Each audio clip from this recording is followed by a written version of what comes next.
ఉమ్మడి ఆదిలాబాద్ జిల్లాలో ఖరీఫ్ ప్రణాళిక ఇంకా ఖరారు కాలేదు. రైతు భరోసా కింద ఎకరాకు 12,000 చొప్పున పంట పెట్టుబడి సాయం ఇస్తామని ప్రకటించిన ప్రభుత్వం ఇప్పుడు ఏ నిర్ణయం తీసుకుంటుందో అనే ఆందోళన రైతుల్లో నెలకొంది. నకిలీ విత్తనాలు విక్రయించకుండా కట్టుదిట్టమైన ప్రణాళిక సిద్ధం చేశామన్న వ్యవసాయ శాఖ అధికారులతో ఈటీవీ ముఖాముఖి. రాష్ట్రంలో పత్తి పంట సాగుకు ఆదిలాబాద్ జిల్లా ప్రసిద్ధి పొందింది. ఖరీఫ్ కాలం వచ్చేస్తుంది. సమయం ఆసన్నమవుతున్న వ్యవసాయ శాఖలో మాత్రం తగిన ప్రణాళిక కొరబడుతుంది. ఫలితంగా రైతులు ఆశించిన సమయంలో విత్తనము అందుతుందా లేదా అనేది ఆందోళనకు దారితీస్తుంది. అసలు వ్యవసాయ శాఖ చేస్తున్న ప్రణాళిక ఏంటి, రైతులకు అందుబాటులో ఉన్న విత్తనాలు ఏంటని చెప్పడానికి మనతో పాటు వ్యవసాయ శాఖ అధికారులు ఉన్నారు. వాతావరణ శాఖ ప్రకటిస్తున్న దాని ప్రకారం ఋతుపవనాలు ఈసారి ముందుగానే వస్తున్నాయి. అంటే ఖరీఫ్ సన్నద్ధమైపోతుంది. కానీ ఇప్పటి వరకు విత్తన లభ్యత పైన ఒక స్పష్టత లేదు. రైతులు కూడా గతాన్ని పరిగణలోకి తీసుకుంటే ఆశించిన విత్తనాలు అందట్లేదు.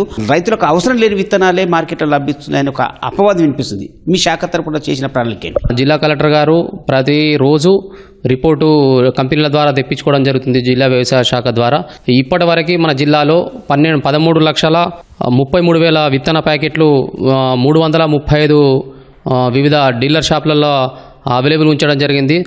రైతులు ఇప్పటి వరకు 1,92,000 విత్తనాలని ఆల్రెడీ కొనుక్కోవడం జరిగింది.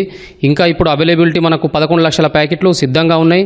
మనకు జిల్లాకు 4,40,000 ఎకరాలకు గాను 12 లక్షల వరకు ప్యాకెట్లు అవసరం పడతాయని చెప్పి, విత్తన సంచులు అవసరం పడతాయని చెప్పి అంచనా వేయడం జరిగింది.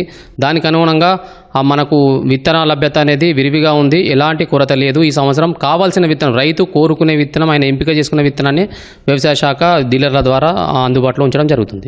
ఎకరాకు 2 నుంచి 3 విత్తన ప్యాకెట్లు అవసరం ఉన్నాయి. ఎంచుకున్న ఒక ప్యాకెట్ని కొనాలంటే డీలర్ ఎంపిక చేసిన మరొకటి 2 ప్యాకెట్లను కొనాలనే నిబంధన అనధికారికంగా జరిగింది. అది మీ దృష్టికి కూడా వచ్చింది, కలెక్టర్ దృష్టికి వచ్చింది. ఇప్పటికైనా దీనిపై నియంత్రణ చర్యలు లేవు. ఏం చేస్తున్నారు? జిల్లాలో మండల్ లెవెల్ టాస్క్ ఫోర్స్ టీంలు ఏర్పాటు చేయడం జరిగింది. ఈ మండల్ లెవెల్ టాస్క్ ఫోర్స్ టీంలో తహసీల్దార్ గారు, మండల వ్యవసాయాధికారి గారు, స్టేషన్ హౌస్ ఆఫీసర్, అకానికి సంబంధించిన స్టేషన్ ఆఫీసర్ ముగ్గురి ఆధ్వర్యంలో విత్తన డీలర్ల దగ్గర ఆల్రెడీ ప్రతి మండలంలో కూడా సమావేశాలు ఏర్పాటు చేయడం జరిగింది.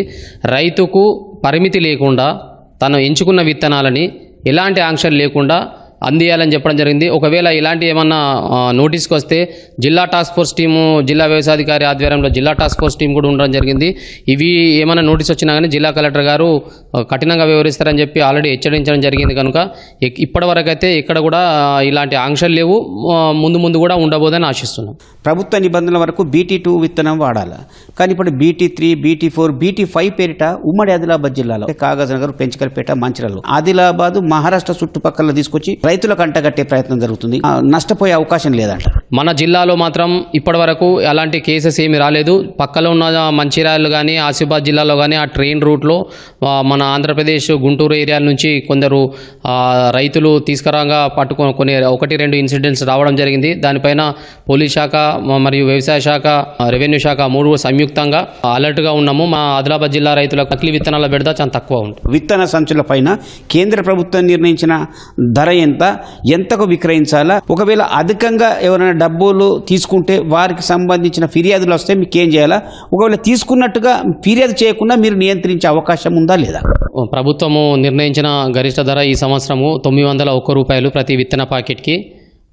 ఈ 901 రూపాయి కంటే ఎక్కువగా ఎవరైనా డీలర్కి అమ్మినచో వారి యొక్క లైసెన్స్లు రద్దు చేయబడతాయి. వారిపైన జిల్లా కలెక్టర్ గారు ఆదేశానుసారం క్రిమినల్ కేసులు నమోదు చేయబడతాయి.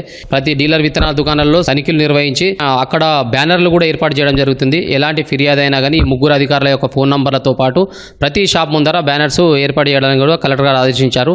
ఆ పనిలోనే ఉన్నాం. జిల్లా సహాయ వ్యవసాయ అధికారి యొక్క అభిప్రాయం అంటే మండల స్థాయిలో, గ్రామ స్థాయిలో రైతులు ఏం కోరుకుంటున్నారు, మీరు దానికి సంబంధించిన ఎలాంటి ఏర్పాటు చేస్తున్నారు? వానాకాలానికి సంబంధించి రైతులు వ్యవసాయ పనులన్నీ పూర్తి చేసుకోవడానికి రెడీగా ఉన్నారు. దీంట్లో నెక్స్ట్ జూన్ స్టార్టింగ్లో మొదటి వారంలోనే విత్తనాలు విత్తుకోవడానికి సమాయత్తంగా ఉన్నారు. రైతులకు సంబంధించిన విత్తనాలు, ఎరువులు, పురుగు మందులను కూడా కావాల్సినవన్నీ కూడా అందుబాటులో ఉంచడం జరిగింది. మరియు విత్తన డీలర్లకు నుండి కూడా ఎలాంటి ఇబ్బందులు కలగకుండా రైతులకు చర్యలు తీసుకుంటున్నాము. మండల పరిధిలోని వ్యవసాయ అధికారుల అభిప్రాయం అంటే మొత్తం మీద ప్రభుత్వం తీసుకుంటున్న నిర్ణయం వ్యవసాయదారులకు అనుకూలంగా ఉందనే మాట అధికారుల నుంచి వినిపిస్తుంది. కెమెరామెన్ కిరణ్తో మణికేశ్వర్, ఈటీవీ న్యూస్, ఆదిలాబాద్.